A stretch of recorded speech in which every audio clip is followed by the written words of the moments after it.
দুটা মাহে কোনো সন্ধান নোলাল নিৰুদ্দেশ অনিমা ৰায়ৰ। ধুবুৰী জিলাৰ গোলকগঞ্জ থানাৰ অন্তৰ্গত চৰাইখোলা গাঁৱৰ ৰবীন্দ্ৰনাথ ৰায়ৰ পত্নী আছিল অনিমা ৰায়। দুটা সন্তান এৰি অনিমা কলৈ গ'ল আজিও পৰিয়ালে নাপালে কোনো সন্ধান। কৰ্মসূত্ৰে অনিমাৰ স্বামী ৰবীন্দ্ৰৰ মাতৃ পিতৃ কণমানি ছোৱালী আৰু পত্নীক ঘৰত ৰাখি অৰুণাচলত থাকে। নিজ পত্নী নিৰুদ্দেশ হোৱাৰ খবৰ পোৱাৰ লগে লগে 13 মাৰ্চৰ দিনা গাড়ীত উঠে ৰবীন্দ্ৰনাথ ৰায়। অৰুণাচলৰ পৰা ঘৰলৈ আহি আত্মীয় স্বজনৰ লগত খবৰ পোৱাৰ পিছতো সকলোতে সন্ধান কৰি খবৰ লাভ কৰা নাই। কতো সন্ধান নাপায় 15 মাৰ্চৰ দিনা গোলকগঞ্জ থানাত তেওঁ এখন এজাহাৰ দাখিল কৰিছে। কোনো সদাশয় ব্যক্তিয়ে যদি অনিমাৰ কোনো সন্ধান পায় তেনেহলে ওচৰৰ থানাত জনোৱাৰ বাবে আহ্বান জনাইছে। এতিয়া বাড়ি আইছে আসি যাতে আর না যায়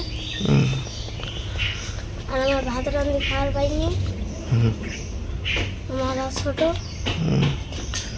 নমস্কার, মোর নাম রবীন্দ্রনাথ রায়, গাঁও চড়িখোলা।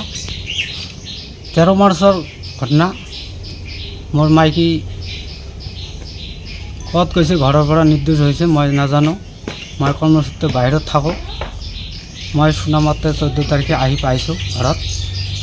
বহুত জেগাত বিচাৰ খোচাৰ কৰিছোঁ, একো খবৰ পোৱা নাই। তাৰপিছত মই এখন 15 তাৰিখে এজাহাৰ মাৰিলোঁ। এজাহাৰ মাৰাৰ পিছত মই 2 মাহে হৈ গ'ল, মই একো সুযোগ পোৱা নাই। নোপোৱাৰ কাৰণত এতিয়া মই কি কৰিম? মই বাচ্চা দুটাক লৈ কিনি মন মৰা হৈ আছোঁ।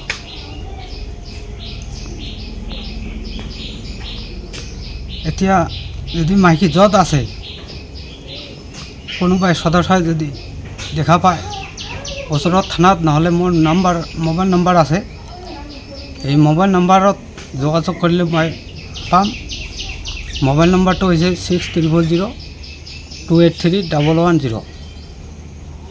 সেইটো নম্বৰত যোগাযোগ কৰিলে হ'ব, নহ'লে ওচৰৰ থানাতে যাতে যোগাযোগ কৰে। স্বামীৰ লগতে পৰিয়ালৰ লোকে